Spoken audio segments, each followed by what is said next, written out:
Hello everyone. सो इस question में कह रहा है if x satisfies this modulus is greater then 6। तो पहली बात तो जो लेफ्ट हैंड में है उसको अगर हम एक फंक्शन मान लें और दूसरे वाले को दूसरा फंक्शन, तो ऐसा कह रहा है पहला वाला function is greater then second वाला फंक्शन। तो पहला वाला जो फंक्शन है mod of x minus one plus mod of x minus two plus mod of x minus three, इसको अगर प्लॉट करें तो कैसे? पहली बात तो सारे मॉडल्स ज़ीरो कहाँ पे हो रहे हैं, 1 2 और 3 पे, है ना। तो आपके पास बहुत सारे रीजन मिले हैं जिसमें पहला रीजन है कि x जब 3 या 3 से बड़ा हो ना, ये फर्स्ट रीजन। इसी प्रकार से दूसरा, तीसरा और 4 रीजन मिले हैं अपने को। तो जब 3 और 3 से बड़ा है x मेरा, तो सारे मॉडल्स है 3 से बड़ा कोई नंबर आप रखो, जैसे यहाँ पे तो पॉजिटिव पॉजिटिव पॉजिटिव, है ना। मॉड के अंदर वाली सारी चीज़ें कैसी बन रही हैं, पॉजिटिव बन रही हैं। तो आपका फंक्शन बन जाएगा y equal to 3x minus 6। अगर आप x 2 से 3 में ले लोगे तो 2 और 3 के बीच में कोई नंबर लो, जैसे 2.5 लिया तो ये वाला तो पॉजिटिव है, 2.5 माइनस 1 ये भी पॉजिटिव है, लेकिन 2.5 माइनस 3 नेगेटिव है। तो उसी हिसाब से हमें मॉडुलस ओपन करना है। तो पहले वाले को पॉजिटिव ओपन किया, दूसरे वाले को पॉजिटिव ओपन किया और तीसरे वाले को नेगेटिव ओपन किया। तो ये आपका y बन जा रहा है x। और तीसरा रीजन में आप आओ, x अगर 1 से लेके 2 तक में है, x 1 से 2 में है, तो अब यहाँ पे जैसे 1 और 2 के बीच में कोई नंबर लिया तो पहला वाला तो पॉजिटिव है, दूसरा वाला नेगेटिव हो जाएगा और तीसरा वाला भी नेगेटिव हो जाएगा। तो यहाँ पे y बन रहा है माइनस एक्स और +4। और चौथा रीजन अगर हम लें, फोर्थ रीजन, जिसमें x लेस देन 1 है, लेस देन 1 रखेंगे तो सारे ही नेगेटिव बनेंगे। तो minus x plus 1 minus x plus 2 minus x plus 3। तो यहाँ पे y आपका आ जाएगा माइनस 3x प्लस 6। अब क्वेश्चन में ये कह रहा है कि ये ग्रेटर देन 6 है। तो अगर मैं इसको ग्रेटर देन 6 पहले वाले को रख के सॉल्व करूँ तो आपको क्या मिल रहा है, x इज़ ग्रेटर देन 12/3 4 मिल रहा है। तो कह रहा है ग्रेटर देन 4 आप कोई भी ले लो, बात सही हो जाएगी। लेकिन भाई ये बात ही तब आई थी जब x 3 या 3 से बड़ा था, है ना। तो इसमें आप अगर इंटरसेक्शन लेंगे तो आपको क्या आएगा, इन दोनों का intersection x belongs to open 4 to infinity, ठीक है। इसी प्रकार से इसको ग्रेटर देन 6 रख लें तो x ग्रेटर देन 6 मिला। लेकिन ये डेफिनेशन ही तब आया था जब x 2 से 3 में था। तो इनका इंटरसेक्शन क्या आ जाएगा, 2 से 3 और 6 से बड़ा, भाई कुछ नहीं आएगा, ठीक है। इसको भी ग्रेटर देन 6 रख लें तो x का वैल्यू क्या मिलेगा, x minus x plus 4 greater than 6। तो ये आपका आ जा रहा है माइनस एक्स ग्रेटर देन 2। सो x लेस देन -2। यहाँ पे आपका x था 1 से 2 में और आप x -2 से छोटे के साथ इंटरसेक्शन लोगे तो यहाँ भी कुछ नहीं मिल रहा है 5।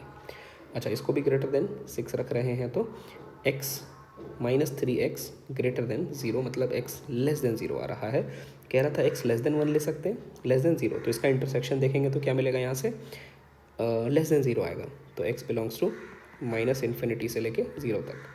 तो अपने पास कौन कौन सा ऑप्शन आया है, एक तो 4 से इन्फिनिटी मिला है, एक माइनस इन्फिनिटी से 0। तो सी और बी वाला ऑप्शन सही है, डी और ए नहीं सही है। चलिए अगले क्वेश्चन पर आते हैं। क्वेश्चन है if both roots of the quadratic are non real. भाई नॉन रियल ध्यान देने वाली बात है, नॉन रियल का मतलब ये है कि डी इसका नेगेटिव रहा होगा, ठीक है। और कह रहा है b is greater then -1। b greater than -1 का मतलब ये है कि हम इसको लिख सकते हैं b प्लस 1 ग्रेटर देन 0। अच्छा, b प्लस 1 तो तब आएगा, आप सोचो अगर x में -1 रखो, x में +1 रखो, इसमें +1, हाँ +1 रखो, तो f(1) आपको मिल रहा है a plus 1 plus b minus a।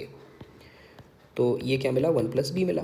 और 1 + b अपने को क्या पता है, पॉजिटिव है, मतलब अपने को पता चला कि f(1) तो पॉजिटिव है। तो भाई अगर d नेगेटिव आ गया और f(1) पॉजिटिव आ गया, है ना, अगर d नेगेटिव है और f(1) पॉजिटिव है, तो अगर a मैं पॉजिटिव ले लूँ तो सारी वैल्यूज़ कैसी हो जाएंगी, पॉजिटिव हो जाएंगी, है ना। अगर मैं अब इफ़ a पॉजिटिव मान लूँ, अब अगर a पॉजिटिव है तो किसी पर भी वैल्यू कैसा हो जाएगा, पॉजिटिव ही आने वाला है ना। अच्छा सोचो, d अगर नेगेटिव है तो दो ही पॉसिबिलिटी होती है, या तो कम्प्लीटली अबव या कम्प्लीटली बिलो। अब इन्होंने बता दिया F1 पे पॉजिटिव है, कहीं 1 है उस पर वैल्यू पॉजिटिव है, तो डेफिनेटली यही वाला केस है, ये वाला केस तो हो ही नहीं सकता है। तो ए तो पॉजिटिव है, ये बात पक्की। अच्छा, अब ये सोचो ए और बी कैसे आपको मिल सकता है। ए और बी मिल सकता है अगर हम इसमें ज़ीरो रखें, तो अगर ज़ीरो रखोगे तो वैल्यू कैसी आएगी भाई, ज़ीरो पर भी अब पॉजिटिव ही आने वाला है। ठीक है, ज़ीरो रखते हैं एक बार, तो ज़ीरो रख के मिला है B minus A greater than zero, तो बी इज़ ग्रेटर देन ए। सही है भाई। ये कैसे आ सकता है, 4 बी के साथ 4 है, मतलब एक्स में 1/2 रख सकते हैं। एक बार रखो 1/2। अच्छा, 1/2 रखने से आएगा वैल्यू कैसा भाई, पॉजिटिव ही आएगा ना, ग्रेटर देन ज़ीरो। तो 1/2 रखते हैं, a/4 plus 1/2 plus B minus A greater than zero. तो यहाँ से एलसीएम लिया 4 का, तो a plus 2 plus 4b minus 4a is greater than zero. तो -3a plus 4b plus 2 is greater than zero. तो हम लिख सकते हैं 3a is less than 4b plus 2, मतलब कि ये नहीं सही है, ये वाला सही है। तो ए, बी और डी इसका करेक्ट ऑप्शन बन रहा है। चलो अगले पर आते हैं। 29 में कह रहा है ए और बी दो नंबर हैं, इस प्रकार से हैं कि उनका स्क्वायर सम 7 है और क्यूब सम 10 है। तो आपसे ए प्लस बी का वैल्यू पूछ रहा है, तो ए प्लस बी में कन्वर्ट कर लेते हैं ना इन लोगों को। तो ए स्क्वायर प्लस बी स्क्वायर को आप लिख सकते हो ए प्लस बी का होल स्क्वायर माइनस 2ab, है ना, और इसकी वैल्यू 7 दे रखी है, ये इक्वेशन 1। दूसरा A cube plus B cube को हम लिख सकते हैं A plus B into A square plus B square, वो तो 7 दिया ही है, और माइनस का A B is equal to में 10 है। इसको इक्वेशन 2 बोल लेते हैं। अब यार देखो, दोनों इक्वेशन में जो प्रॉब्लम वाली बात है वो है कि ए बी वाला टर्म आ रहा है, तो उसको एलिमिनेट कर लेते हैं ना। ए बी का वैल्यू इक्वेशन 1 से क्या आ जाएगा, ए प्लस बी का होल स्क्वायर -7 डिवाइडेड बाई 2, ये ए बी है। इसको सब्सटीट्यूट कर लेते हैं सेकेंड इक्वेशन में, तो ये A plus B into 7 minus A B है A plus B whole square -7/2, है ना, इज़ इक्वल टू 10। सॉल्व करते हैं, तो ये A plus B into 14 minus A plus B whole square plus 7/2 is equal to 10। तो ये ए प्लस बी इंटू 14 और 7, ये तो 21 हो गया, माइनस ए प्लस बी का होल स्क्वायर, और जो डिवाइडेड बाई 2 था उसको इधर शिफ्ट कर लिया, 20 हो गया। अब इसमें ए प्लस बी को टी बोल देते हैं, let A plus B equal to T. तो ये हो जाएगा T into 21 minus T square equal to 20। करते हैं एक बार ओपन ब्रैकेट को, तो माइनस टी क्यूब राइट में शिफ्ट कर लेते हैं, तो T cube minus 21t plus 20 equal to 0। तो यार एक तो टी इक्वल टू 1 सेटिस्फाई कर रहा है इसको, तो टी माइनस 1 इसका एक फैक्टर हो गया, और इसमें टी स्क्वायर से मल्टीप्लाई करेंगे तो टी क्यूब, और साथ में माइनस टी स्क्वायर, तो वो तो चाहिए नहीं, तो प्लस टी कर लेते हैं, तो प्लस टी स्क्वायर के साथ कैंसिल हो जाएगा। अच्छा, अब आपको यहाँ से मिल रहा था माइनस टी, तो -20 मल्टीप्लाई कर लेते, -21t प्लस 20, राइट। तो ये आपका डिवीजन हो गया है, तो टी स्क्वायर प्लस टी -20 मिला, तो एक टी की वैल्यू 1 आई, और इसको फैक्टराइज 4 5 20 होता है ना, तो ये आपको टी की वैल्यू आ जाएगी -5 एंड 4, है ना।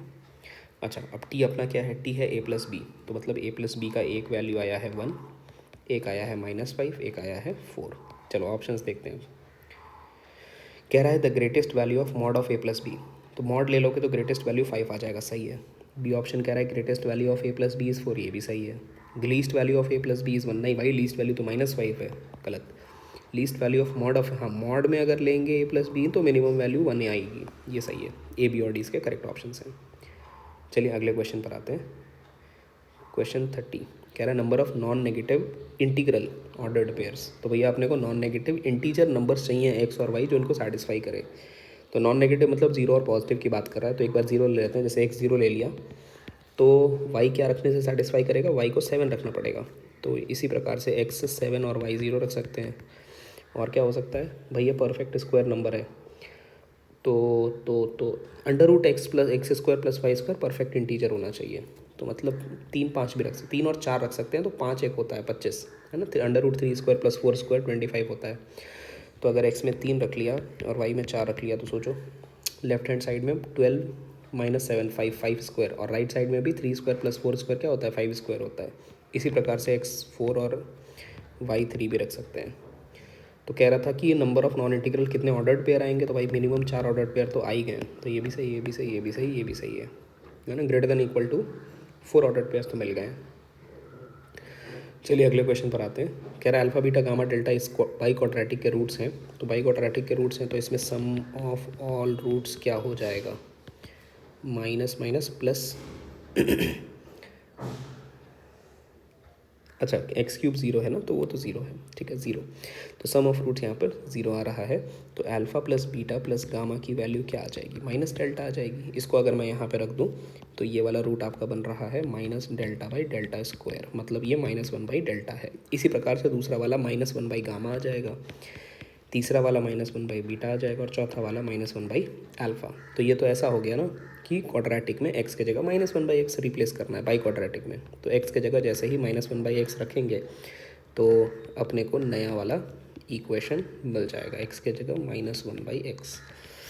तो ये आपका आ रहा है one by x power four minus plus b by x minus three equal to zero.